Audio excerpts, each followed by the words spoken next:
Amazing grace, how sweet the sound that saved a wretch like me. I once was lost, but now I'm found, and was blind, but now I see. There are several people who are trying to surmise the secret of a happy marriage. Some would say that in order for that marriage to work, Mabel, you have to maintain your sexiness. But there's no guarantee. Right? We believe that after quite some time, Mabel, you could not maintain your sexy body. And perhaps Anjo would just simply tell, well, I'm still having my muscular physique. I still have my abs. Absence. And if the husband could maintain that muscular physique, then they said that that marriage will work. Some would even say that if they will be endowed with so many kids, then that marriage will work. I think that's true long time ago, during the 70s and the 80s and the 60s, but not right now. Some would even tell that in order for that marriage to work, Anjo, you have to pamper Mabel with a lot of, material things in this life.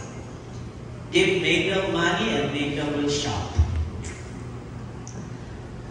But of course, these are just simply supposition. People will just try to suppose and hypothesize the secret of a happy marriage. But then, unless we go back to God who ordained marriage, the God who placed Adam and Eve in the Garden of Eden, the God who said it is not good for you, Anjo, to be alone. And that's why you have to meet Mabel at Ateneo. Mabel did not go to LaSalle. Mabel did not go to UT. Or probably, a different university at that. Mabel went to Ateneo because Anjo will be waiting there. Oh. Because we believe that marriage is the union of one man and one woman who's totally committed to each other in a building of a home. And that's why unless we go back to the original design of God in marriage, then that marriage will never work. If the determinant of marriage is just wealth, then let me tell you that there are a lot of well-off people who are not happily married.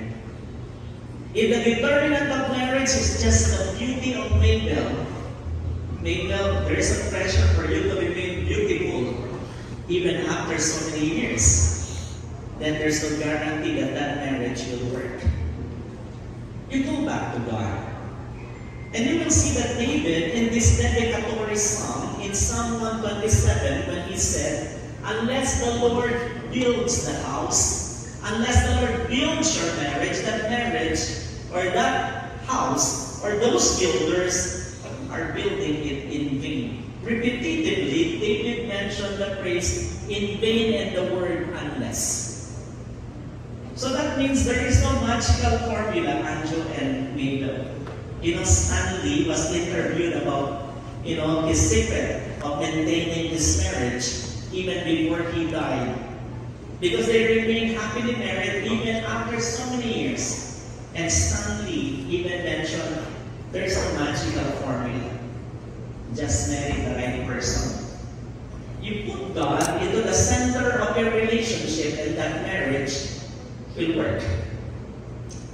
There's this guy who happened to be very influential and driving his limousine. And then eventually while driving his limousine, all of a sudden the engine of his limousine stopped. And to no avail, he opened the hood and tried to fix everything in his limousine, but he ended in futility. Another limousine stopped. The big guy alighted with a nice trench coat. And the man said, what seems to be the problem in your car? Your car is wonderful. And then the man said, I don't know. The trouble in my engine suddenly occurred and I could not fix it. I tried everything, but I ended in futility. And then the man offered and he said, if you will just give me 5 minutes, I can fix the trouble in the engine of your car. And out of desperation, the man said, okay, I'm giving you 5 minutes. And to no avail, after 5 minutes, the man said, you may now start the engine of your car. And to his amazement, the engine had started. And the man said, what did you do? I spent hours trying to fix the trouble in the engine of my car, and I ended in futility. Here you are. You spent 5 minutes, and you troubleshooted the trouble in the engine of my car. And then the man said, by the way, I am Mr. Henry Ford. I am the one who manufactured your car. You see, unless you go back to the one who designed marriage, you know, Mabel and Anjo, you have wonderful ninongs and ninangs. You have parents who could tell you this is the way to do it. But unless you go back to God and offer your marriage, then that marriage will never work. God must be in the center of your relationship. That's why David said, unless the Lord builds the house, the builders are living in vain. The secret is not your handsomeness. Maybe the secret is not your beauty. You might be beautiful today. Anjo, you might be very handsome today. Very muscular at that. You look good with that maroon. But without God in the center of your marriage, that marriage will never work. It's not because of money, it's not because of your career, it's because of God. So the first secret of a happy marriage lies in what we call the foundation. You try to imagine you are constructing your house without thinking of the foundation. It's in the same manner. It's unthinkable for an architect or an engineer to construct an edifice without thinking of the foundation. And that's why, since God is the God who ordained marriage from the beginning, it was God who said, Anjo, it is not good for you to be alone. Mabel is here. Why not the other Mabel? Why not the other ladies at Ateneo? You see, God's design for marriage is that God will handpick someone, a boy and a girl, in the context of relationship. The second secret, lies in this verse when David said, unless the Lord watches over the city, the watchman awaketh in vain. Are there two different ideas? No. Because remember that a city without a wall is a city that is open against any sneak attack of the enemy, just like the nation of Israel. It is surrounded by wall. It was destroyed during the captivity of the nation of Israel, but they rebuilt it through Nehemiah. And that's why David is just simply telling here, unless the Lord watches over you, Mabel, unless the Lord watches over you, Anjo, those who are watching, both of you are watching in vain. How many years from now you will be given kids? I don't know how many. Probably 2 or 3. But let me tell you, if your kids are already in school, you could no longer protect them. Maybe if Anjo is in the office, no one could protect Anjo. Not even you. Anjo, you cannot protect Mabel if Mabel is not beside you.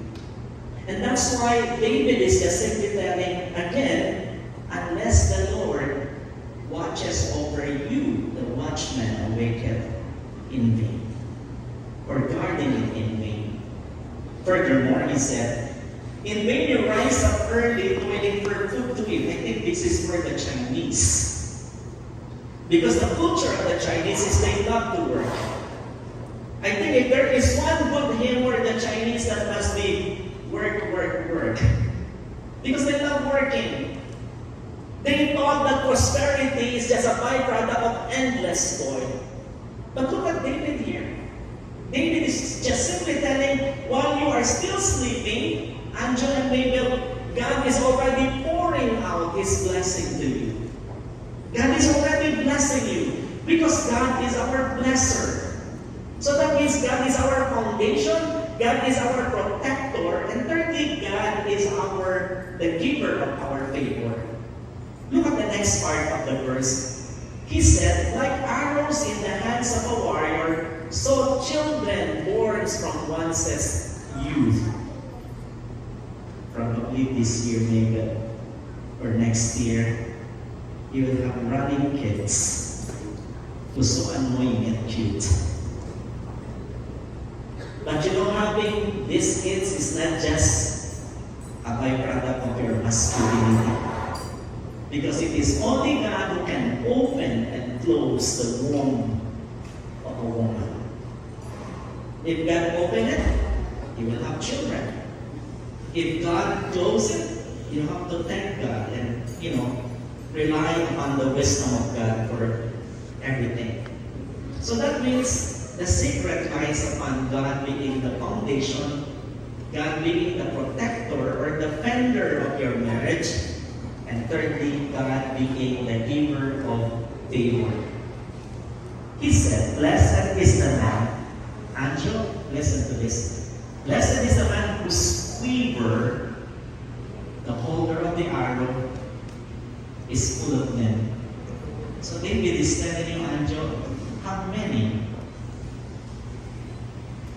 Because the Bible is just simply telling, blessed is the man whose quiver is full of men. When I became a pastor, the Lord blessed us with 4 kids.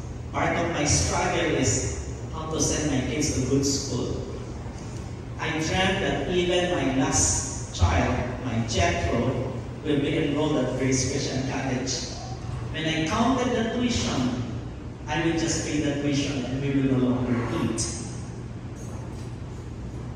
But my kids grew up in public school, they graduated in state universities. And the Lord had proven that since I gave you children, I'll be the one to provide for your kids.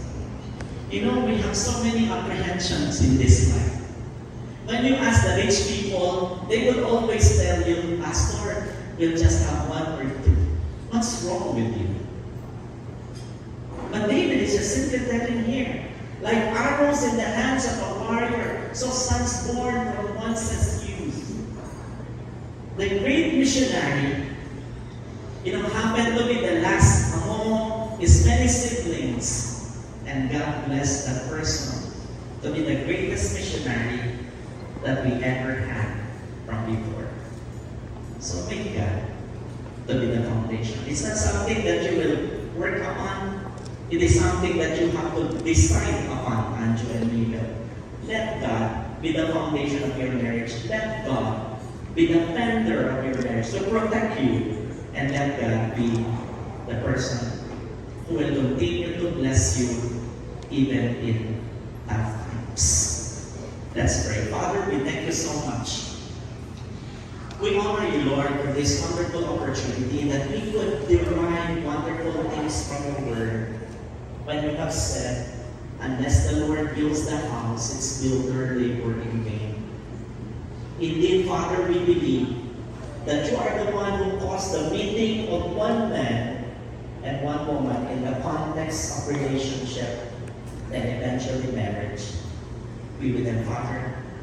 Continue to bless Anjo and Mabel as they live their lives as husband and wife. We honor you and thank you. In Jesus' name we pray. Amen. Amen.